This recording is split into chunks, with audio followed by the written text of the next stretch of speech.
G'day and welcome to the Grow a Small Business Podcast. I'm your host, Troy Truen. Each week, we speak with an owner who has grown a business with 5 to 30 team members to something bigger.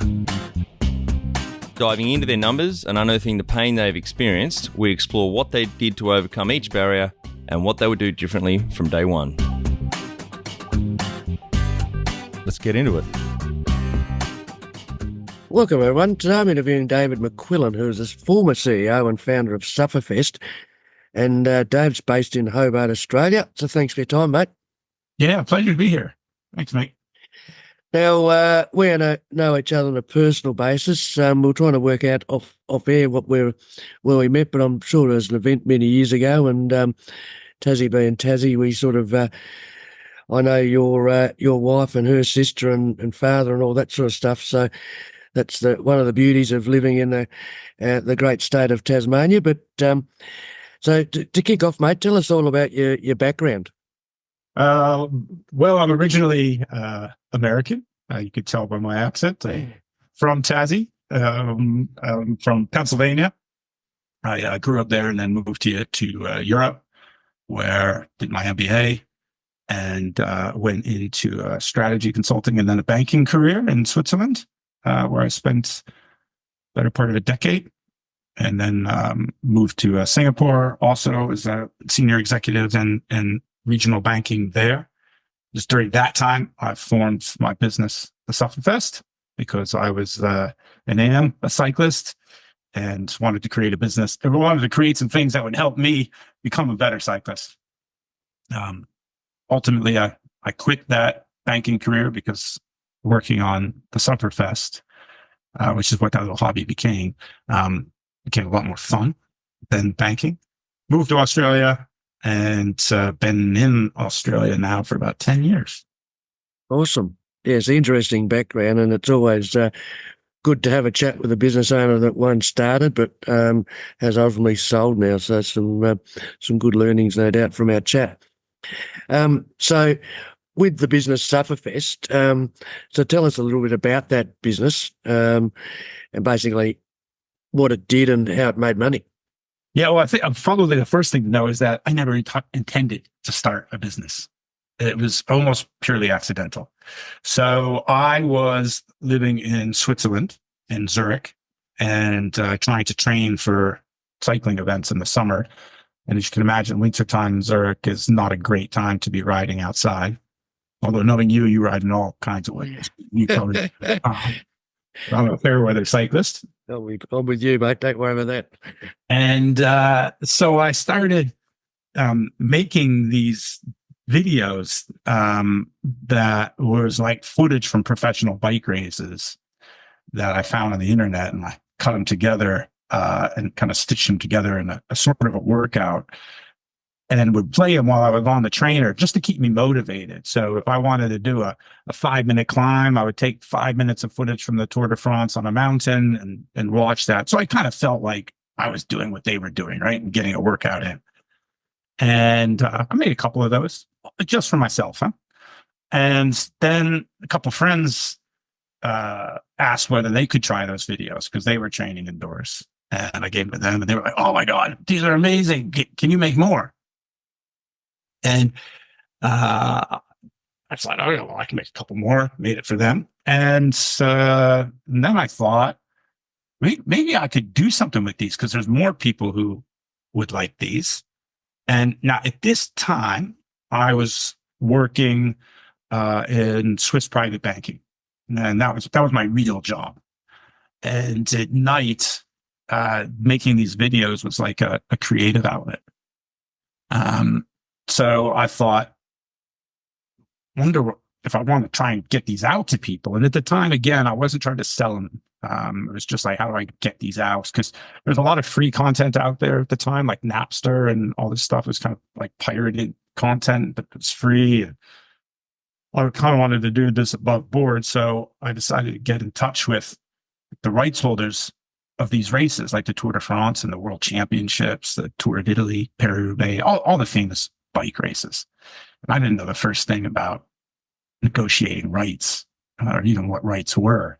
But I thought, I got nothing to lose. I have a job. I'm making good money in this career. This is just fun. Let's learn. And that's kind of how I got started. Now, I could go into all kinds of detail on that journey, but I'll just fast forward up to ultimately, eventually, the Sufferfest became a subscription business online with an app with hundreds of videos that people could download onto their device, and which connected to their heart rate monitor and their trainer, had training plans and sports science, and was pretty big around the world. Didn't intend that to happen. That was not my intention when I got started. It was just for me. Yeah, good story. And so when did you sort of start doing it for yourself? And then when did you sort of essentially, it became an actual business? Well, I first started making the videos for myself around late mid 2000s.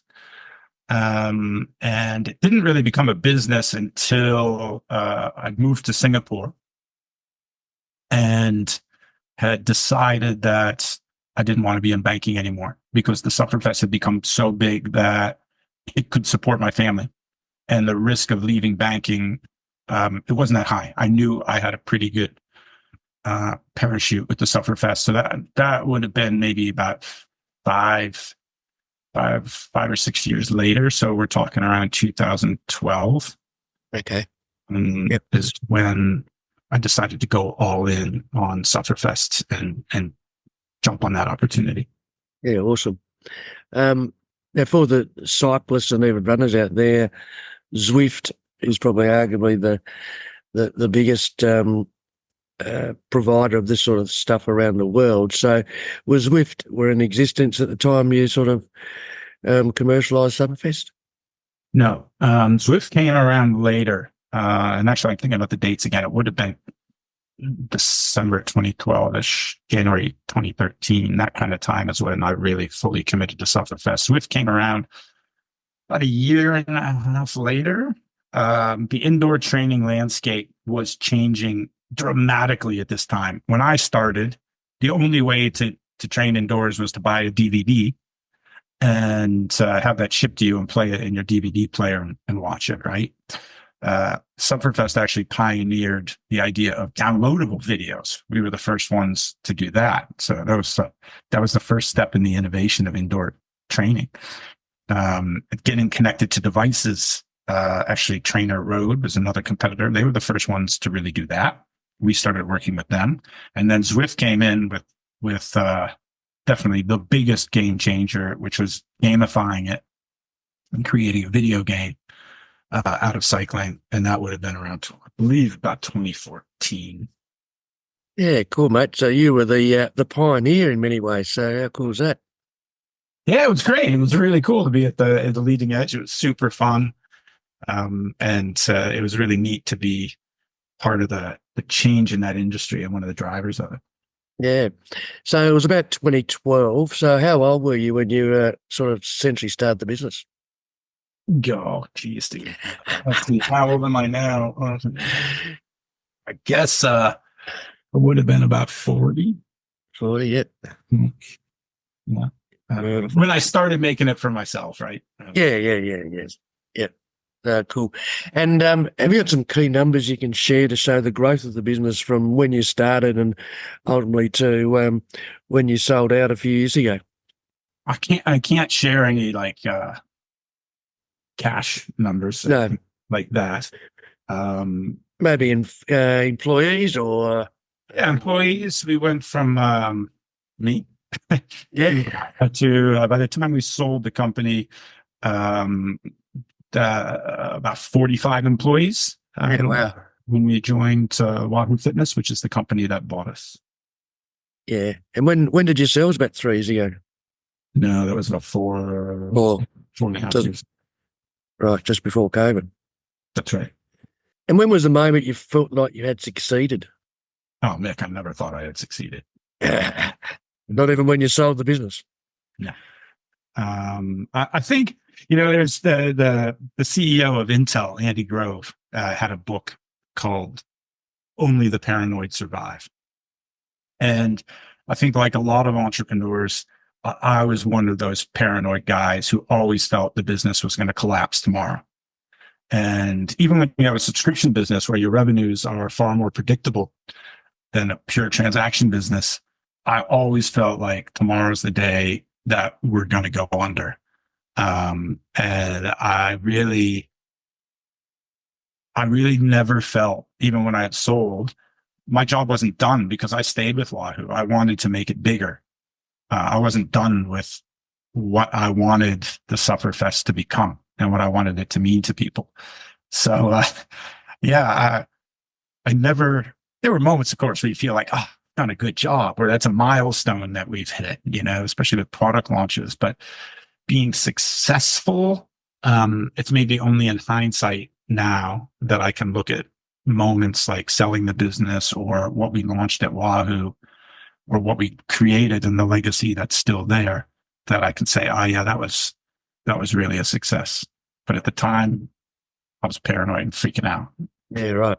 Yeah, interesting. And what does success look like to you then? Well, now if I look back and what I see as a success for the Sufferfest is one, creating something that had value that I could sell. I think that's a big success when I think that we started from nothing. It was just ideas, imagination, right? And I'm quite proud of that.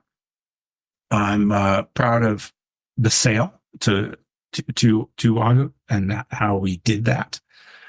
And proud of the community that we created, because I think one of the biggest things about the Sufferfest success was the passionate group of complete fanatics for the brand. People, maybe like a dozen people get tattoos of our logo, just showing how deeply people felt about what the Sufferfest meant to them. And that is probably that legacy that I really feel like, man, that was success. And that's what I look for now. And anything else I'm involved with is, how do we create that kind of passion and that successful community for the business? Yeah, no, good one, mate. Where did the actual name come from? Well, you ride a bike, Nick. Well, I know. I'm pretty sure I know, but for our audience, it's all about suffering, and I think when my education, like undergraduate and stuff, was all in marketing. My early career was in marketing, and it's a big part of what I focus on with business. And when I was coming up with a name for the business, I think, man, I had no money to market this thing. And I need something that's going to be a little controversial and people are going to pay attention to and think, what is that? Now, cycling is full of suffering. It's a big part of our vocabulary and how we describe our rides. And it's this masochistic kind of thing.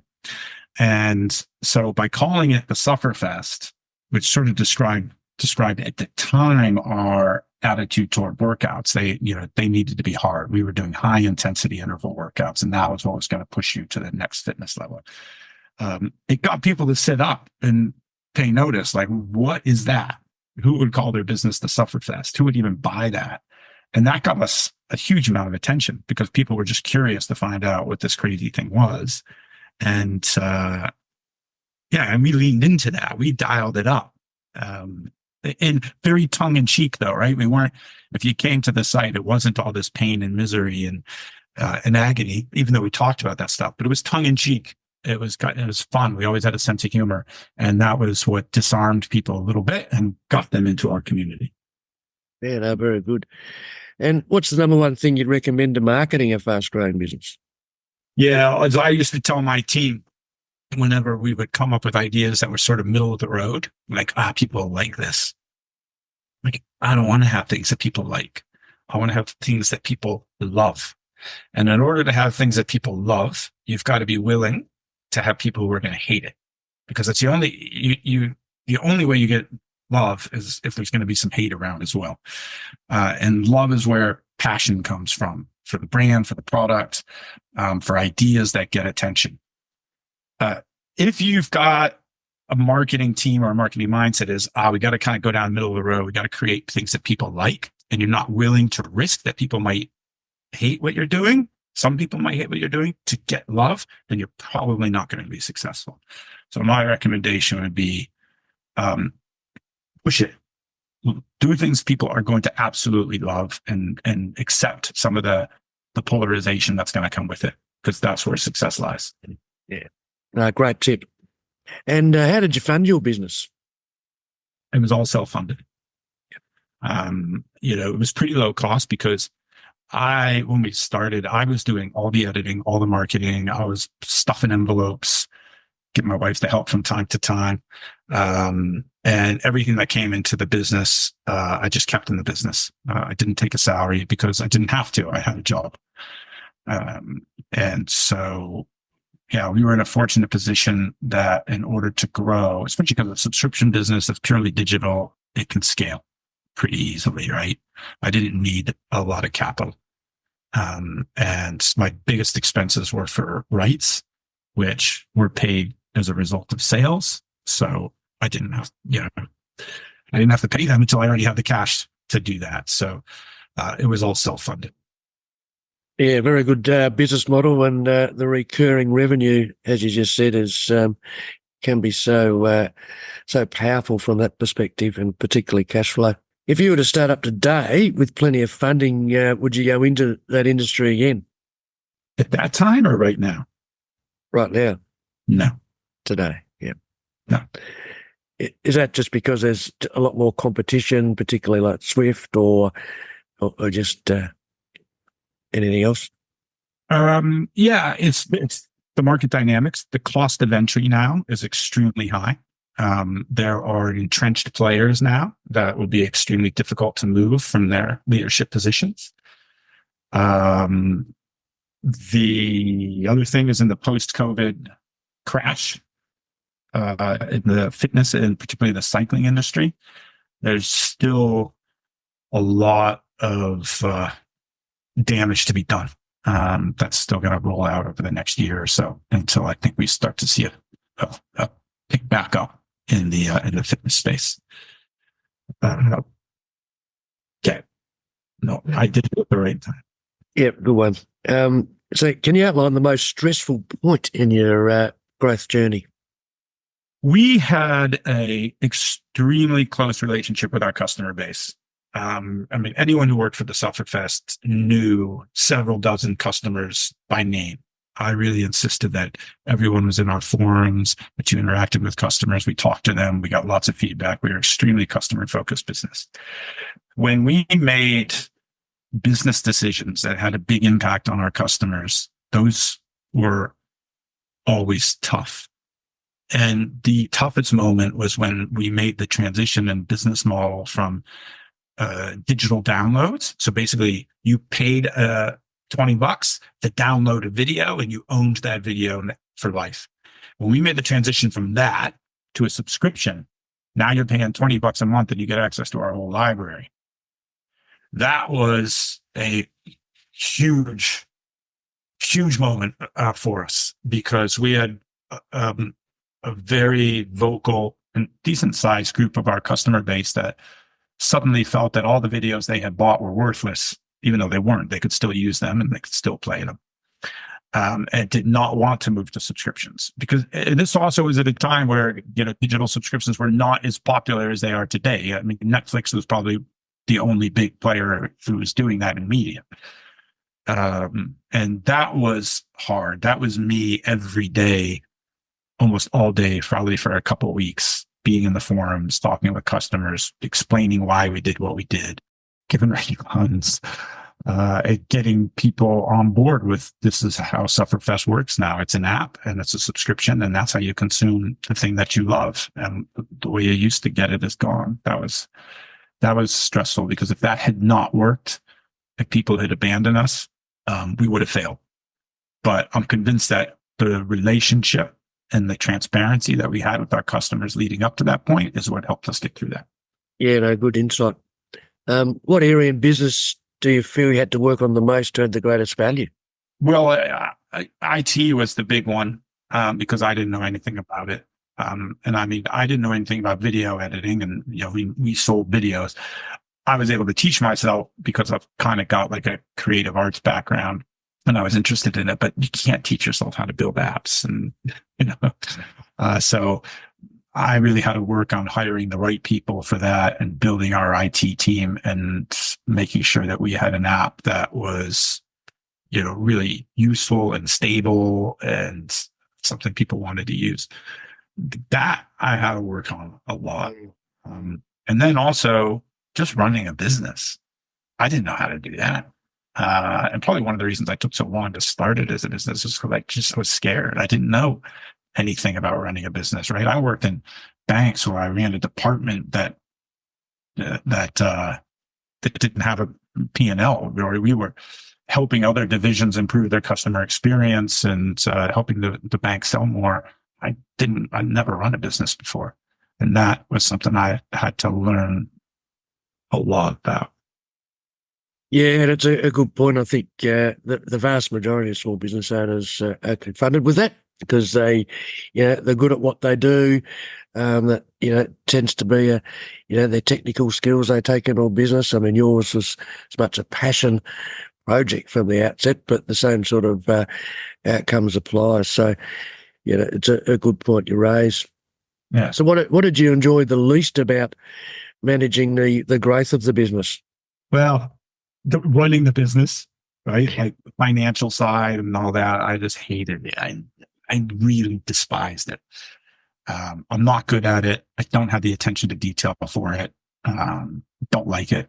And so any time I was spending on that side of the business for me was painful. And it was time away from what I loved doing, which was making things, innovating, and dealing with customers.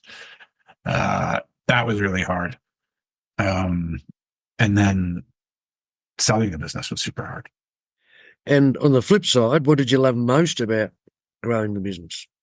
Yeah, like I just said, dealing with our customers, making things that were fun, making new product, figuring out how to add value to our subscription, all this stuff that was around product and marketing and PR and partnerships as an aside. And it wasn't really like part of the business, but because I'm such a fan of cycling, I love it. I love pro cycling. I read about it all the time. Sufferfest all of a sudden gave me access to things as a fan that blew my mind. I got invited to the Olympics and sat in the front row in the velodrome, next to the British Prime Minister, and Raleigh was behind me. I went to the Tour of Italy. It was in the VIP tent. I went to World Championships, and interacting and mingling with people that I only read about in magazines and doing things that would never have been possible as just a regular fan. But I got to have all these experiences and meet people I missed that. That was awesome. Amazing. Yes, that's certainly an added bonus in your journey. Yeah, it really, really was. Yeah. And what was your biggest mindset shift in that business growth journey? The mindset shift. Well, probably the moment that I realized we're not going to be able to survive on our own. And that as I looked out at the market dynamics in indoor cycling and cycling in general, I realized that what was happening was that ecosystems were starting to rise up, right? Companies that offered stuff that you would use outside and inside, and software and hardware. And I realized that if we weren't part of one of those ecosystems, we probably wouldn't survive. That required a big mindset shift from me, thinking we're going to take over the world, to we got to be with someone else if we're going to take over the world. Yeah, right. Yeah. And what's the number one habit you think a small business owner needs to develop and maintain? Talking to your customers. Absolutely. I think talking to our customers was absolutely critical to our success and to us understanding what they needed, how they felt about us, and what we had to do to keep them happy. I think a lot of entrepreneurs think, I'm going to do a quantitative survey once a year, and that's my way of staying in touch with customers. Forget about it. You need to talk to them every single day. and you can't delegate it as an entrepreneur. You can't have your marketing guy go and talk to your customers for you. You got to be the person doing it. And if you're not doing that every day, then I don't think you're going to make the stuff that people really need. Are you a small business owner? You know that getting recruitment right can make or break your team's success. Just one mishire can cost your business up to 27 times their salary. Finding and retaining top talent is a challenge, especially in today's competitive market. That's where our Ultimate Recruitment Toolkit comes in. Over 10 intensive days, our online course is designed specifically for small business owners like you. We'll walk you through the process of sourcing and securing A players for your team. Here's what you'll gain. Learn the proven strategies to pinpoint and attract the best talent in your industry. Access our comprehensive playbook filled with templates and tools tailored to fit your business needs, and apply the resources right away to enhance your recruitment process and streamline hiring. Invest in your business's success by helping your management team become effective recruiters. Supercharge your hiring process today with the Ultimate Recruitment Toolkit, available at growasmallbusiness.com. Yeah, no, good one. And can you talk about how you added people to the team? So you went from yourself to 45, so it's a reasonable addition to the team over that journey. Just some wins, mistakes, and advice for those listening. First hire was the hardest. Yep. Because I did everything myself. And the first person I hired was someone who was going to take over our customer service. So to my last point, that doesn't mean I wasn't talking to customers anymore, but inquiries coming in. How do I buy this? I can't download this. The regular routine customer service department stuff. I hired someone to do that for me. And that was an incredibly difficult thing to do because I didn't think anyone could take better care of my customers than me. And trusting someone to do that and to do it at least as good as me or better was probably one of the hardest things I had to do. In the end, they did a way better job than I did because they had more time to focus on this. Yeah. That was the hardest thing. That then sort of opened up my mindset. Like, wait a minute, there's a lot of people that can do stuff a lot better than me. And so subsequent hires were really geared around adding capability that I didn't have, IT, ultimately video editing and graphic design, marketing. I'd say one of the key things for me in terms of successful hires was hiring our customers. The Sufferfest was a complicated community and brand and lots of inside jokes and history and culture. And if you were deep in it and truly understood it and believed in what we were doing, and you had the skills, the business skills that we needed, then I was probably going to hire you because you were going to do a way better job for us than someone who came from the outside and didn't really get us. So some of my best hires were people who were Sufferlandrians. That's what we called Sufferfest customers. They were Sufferlandrians first, and then they became team members after that. Yeah, that's a good point. So they actually got it, what it was all about, which is so important. Yeah. And I think the point you raise and, that first hire in probably most small businesses is the hardest. And to some degree, it's a mindset shift. And at the end of the day, hiring people that can do that role and job better than you is what it's all about, right? Yeah. Yeah. And I think another thing I did was I approached people that I thought would be good. So like the guy who I hired to be our head of marketing, he was a guy who was doing a lot of satire in cycling at the time, just for fun and making videos and writing articles. And the guy was just super funny and really clever. And I wrote him. Turned out he knew the Sufferfest, used it. And it's the stuff you do, the way you write. I want that. You need to be doing that for me. Yeah. And so that he joined us. So also going out and finding people who had the presence and the skills and the personality that I thought would be a good fit. That was also super important. Yeah. So what are some things you'd recommend to building a sustainable and kick-ass culture, as we call it, to help with growth? Well, when you say culture, I mean, you've got two, one's your customer culture, and the other is your internal company culture. on the customer culture thing aside, they're, giving people things to really hold on to and believe in and grow and own themselves is super important. So even the name Sufferlandrians that I just mentioned is what we call Sufferfest customers. That's something that the community came up with themselves. I asked them, what should we call you guys? And that's just one example of tons of things that the community came up with, and then we as a company adopted and kind of formalized with them. And because it was crowdsourced, I guess you could call that, that just really deepened people's love for the brand.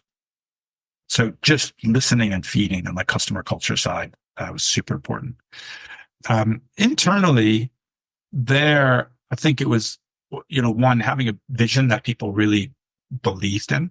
Our vision our mission at the Sufferfest was to help people feel proud of themselves. So externally, it was, Sufferfest, pain, misery, agony, honor, glory, victory, all these kind of things. And internally, we were trying to make people feel proud of themselves, because by pushing yourself hard and accomplishing something, you feel proud.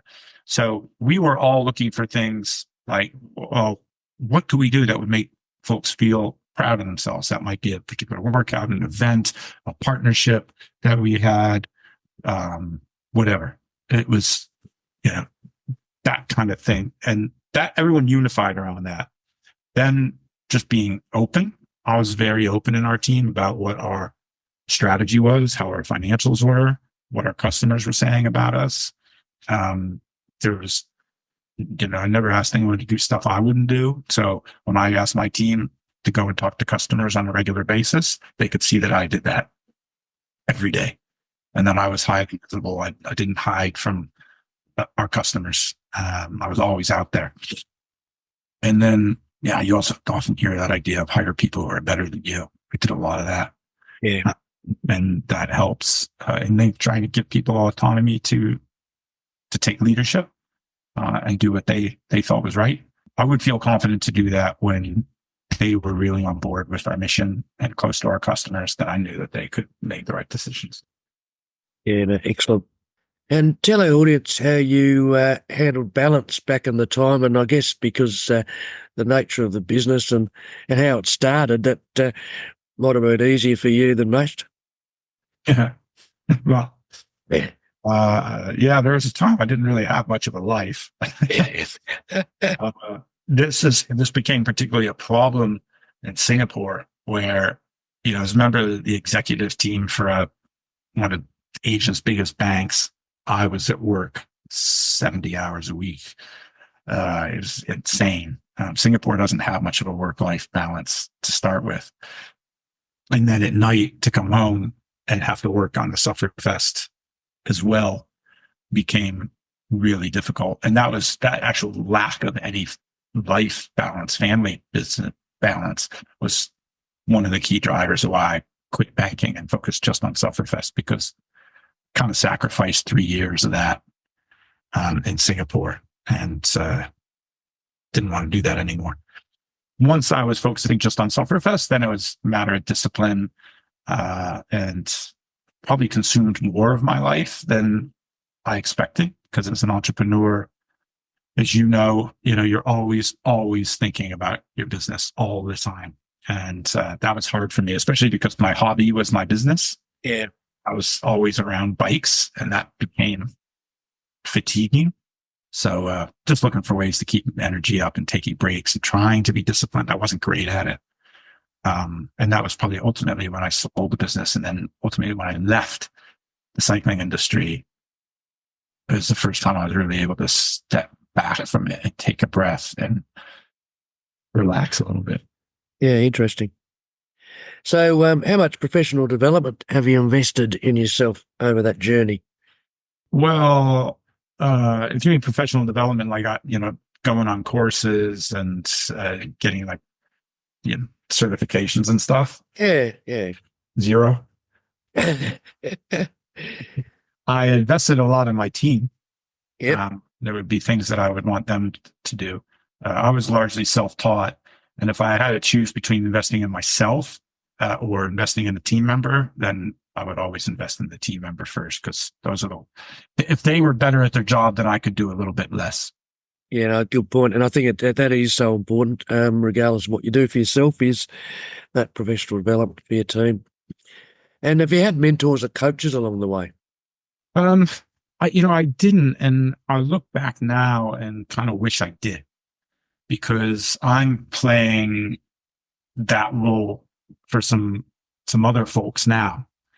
And I really enjoy that. And I can see the value that it's bringing to them.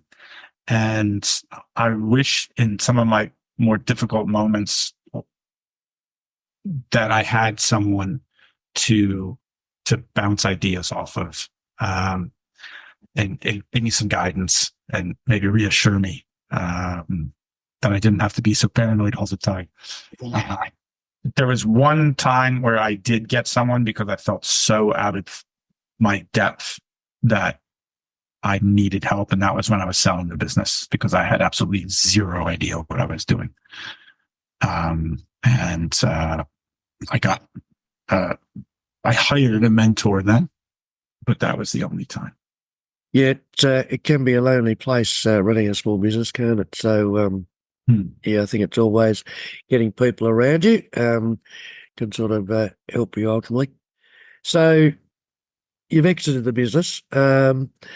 So is there anything now in hindsight that you would do differently, knowing what you know today, as far as the whole process of exit?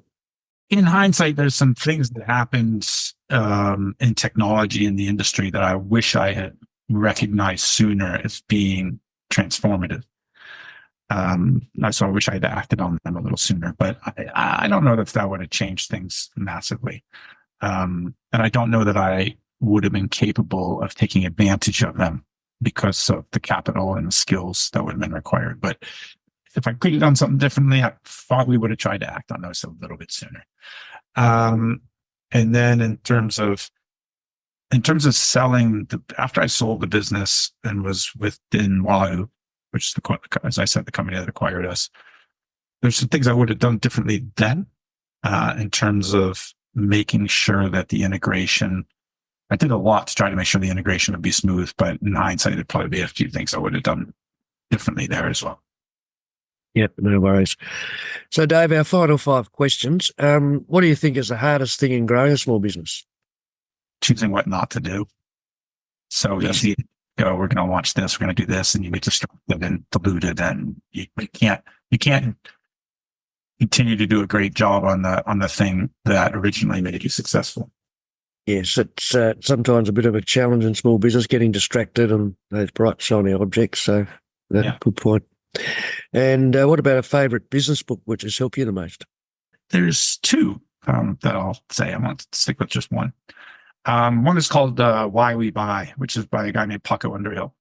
And it's an older book now, but it was one of the groundbreaking books on consumer behavior and how design and merchandising affects the choices consumers make. And I used a lot of the principles in his book for how I presented Sufferfest and also other things I did in my banking career. And another one is, this is kind of way off, called Setting the Table by a guy named Danny Meyer, who's one of the most successful restaurateurs in New York City.